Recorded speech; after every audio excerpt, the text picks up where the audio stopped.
Good morning to everyone. My name is Saksam Rai and I study in class 11.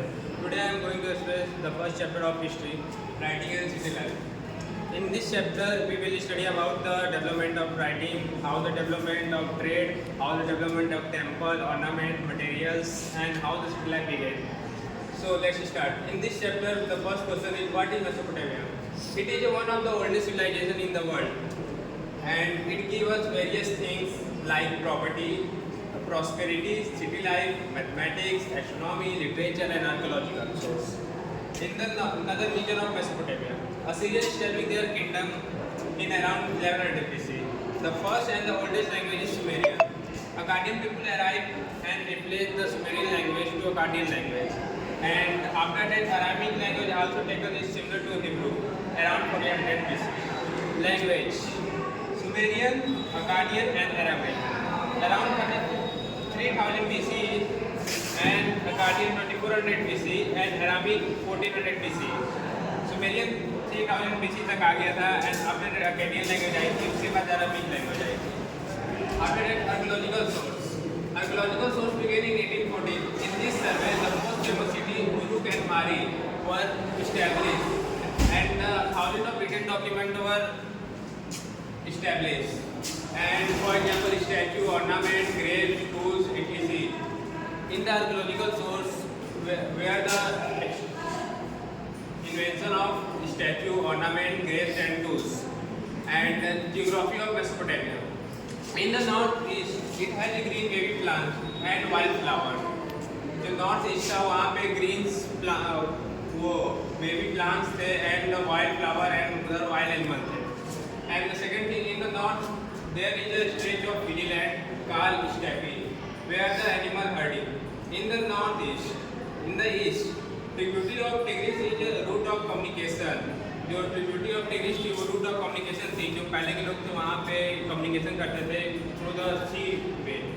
And in the south there is a desert area. वहाँ पे south में वो रेगिस्तान का इलाका था और वहाँ पे lack of minerals थे.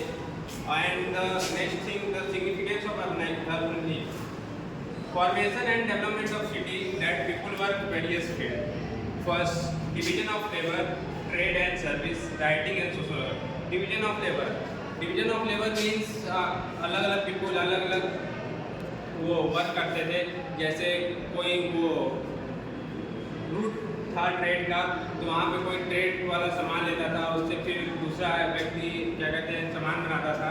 वो डिवीजन ऑफ लेबर था. सब मतलब वहाँ पे अलग अलग अपना काम करते थे. ट्रेड एंड सर्विस, जब वहाँ पे लैक ऑफ मिनरल्स था और जब वहाँ पे रिच इन फूड थे तो उस समय ट्रेड का जरूरत था, ट्रेड एंड सर्विस था क्योंकि वहाँ पे मिनरल्स की कमी थी. एंड द राइटिंग, फिर उसके बाद ट्रेड का वो इंफॉर्मेशन लिखने के लिए राइटिंग का डेवलपमेंट हुआ. Social organization. In the city of Mesopotamia, there was social organization in various ways. Movement of goods and trades. Rich in food and lack of minerals, and cheapest way is water transport. The movement of goods and trade था वो क्या कहते हैं water transport से होता था. मतलब वहाँ से इजी पड़ता था कि मतलब वहाँ पे ज़्यादा कॉस्ट नहीं लगती थी और इजीली ट्रांसपोर्ट होता था. जो वेरियस थिंग्स है वो बेसिकली वो ईरान एंड टर्की से लिया जाता था.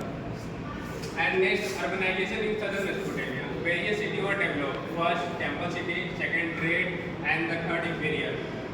इन the temple city suppose to relate to god, moon of god at Europe and Nana is the goddess of love and war. जो वहाँ पहले एक टेम्पल बना था वो बेसिकली तो वो गॉड को प्रे किया जाता था. मून ऑफ गॉड यूरोप में and in Nana is the God love and वार मारी में. 5 years to build temple with 1500 men working 10 hours. 5 साल लगता था एक मंदिर तैयार होने में. उसमें 1500 वर्कर काम करते थे 10-10 घंटा hours. And trade and imperial, people who work paid various things, grain, oil and cloth, etc. वहाँ के लोग जब काम करते थे तो उन लोग उसके बदले में ग्रेन दिया जाता था, ऑयल दिया जाता था एंड क्लॉथ दिया जाता था और भी बहुत सी चीज़ दिया जाता था. मतलब काम के बदले उन लोग को ये सब दिया जाता था. Life in the city, Wood Town and the Mari Town. Wood Town is the earliest and the most famous town, excavated in 1930. जब आर्कोलॉजिकल खोज कर रहे थे उस समय estimate residents of Ur were superstition. Household thrown into the street. जो वहाँ के लोग रहते थे वहाँ पे अपना कूड़ा कचरा वहाँ ऐसे स्ट्रीट पे फेंकते थे.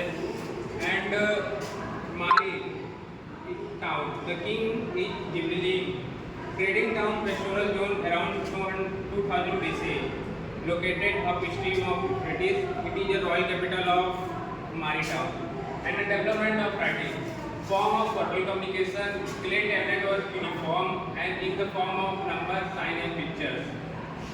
Around 3200 BC में development of writing हुआ था और it is a verbal communication and the clay tablet वो establish हुआ था and uniform shape का था with various shape थे uniform means various shape and उन लोगों का जो writing होता था वो in the form of number होता था, sign होता था and picture में होता था.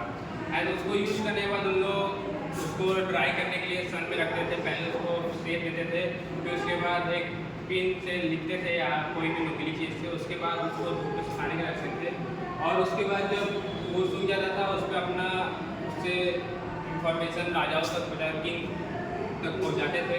फिर उसके बाद वहाँ पे उसको यूज के बाद फेंक दिया जाता था. और डेवलपमेंट ऑफ राइटिंग इसीलिए स्टार्ट हुआ था कि मतलब ट्रेड का इंफॉर्मेशन लिखने के लिए और बाकी इंफॉर्मेशन लिखने के लिए. So this is a whole chapter of history.